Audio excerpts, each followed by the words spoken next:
Il-31 ta' Marzu 1979, jum il-Helsin. Ġurnata timbrata fl-istorja ta' pajjiżna fejn jiġi mfakkar l-eluq tal-bażi Ingliża u meta l-aħħar bastiment Ingliż telaq minn pajjiżna.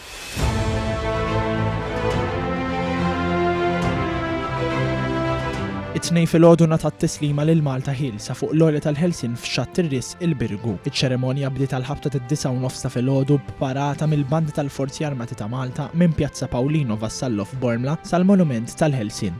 Hemmhekk il-banda tal-Forzi Armati ta' Malta laqgħet il-President ta' Malta Miriam Spiteri de Bono. Preżenti wkoll kien hemm il-Prim Ministru Robert Abela flimkien mal-mara tiegħu Dr. Lydia Abela u David Agius f'isem il-kap tal-Oppożizzjoni.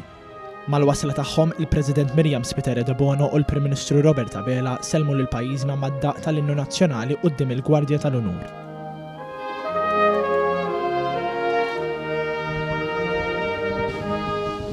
Wara l-ogħla awtoritajiet tal-pajjiż sellmu lil Malta ħielsa billi poġġew bukett fjuri quddiem il-Monument tal-Helsin.